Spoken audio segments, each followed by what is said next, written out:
Hey y'all, Matt here from RetroOnly.com. Today I'm going to be doing a head-to-head comparison of the Nintendo Pro Switch controller and also the PowerA wireless Switch controller. Now both of these I got as the wireless version simply because I hate wired versions of the Nintendo Switch controllers, and I wanted to compare these two and which one I feel is the better buy for you. If you've narrowed down the Switch controllers that you're looking at to these two, I want to give you my personal experience with both of these and which one I feel works a little bit better.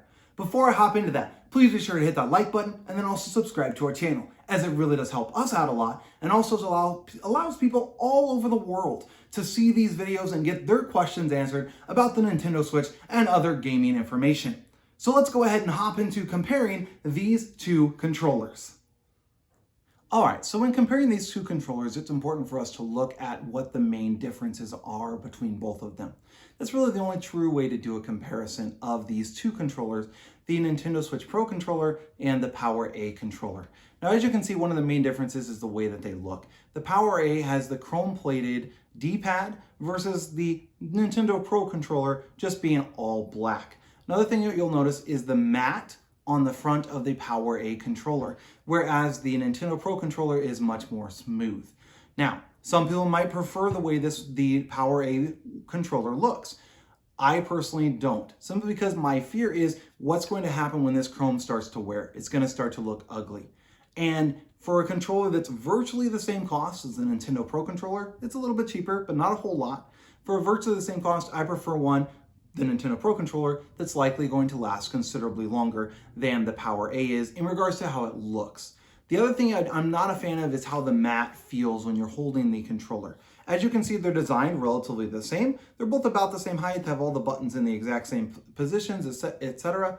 So that's not an issue, but when holding this, it just feels kind of funky to me. I'm not a fan of just the way this feels as a controller versus the smoothness from a regular Joy-Con or from the Nintendo Pro controller. There's one other important difference between the Nintendo Pro controller and the PowerA controller, and that is with the Nintendo Pro controller, it can be used to turn on your Nintendo Switch from wherever you're sitting. Whereas the PowerA, you have to turn on the Switch by pushing the button on top, and then you can connect this and use the controller.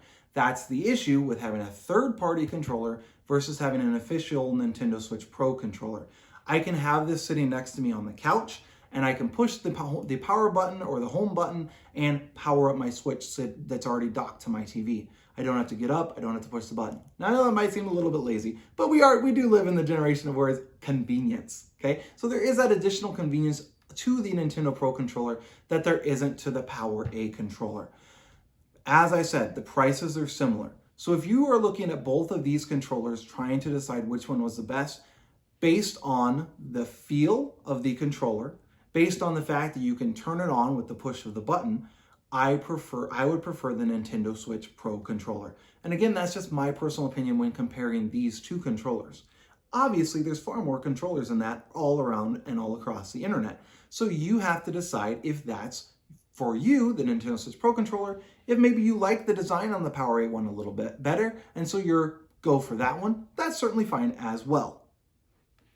Now, it's also important to consider that there are many other controllers than just the Nintendo Switch Pro controller and the PowerA controller. In this video right up here, I went ahead and covered a comparison of 5 different Switch controllers, and I did all sorts of tests, including a drop test from my 10-foot tall balcony onto the ground, onto a piece of plywood, and onto the concrete as well. And then I did a distance test to see which controller of those 5 will still work from the longest range away. If you have a big house or a big game room or even living room where you play the Switch at, it is important to know which one you can take the controller further away and still have plenty of good response time on the Switch itself. So I did those in this video right up here, so be sure and check those out. Again, my name's Matt from RetroOnly.com. Have a great day.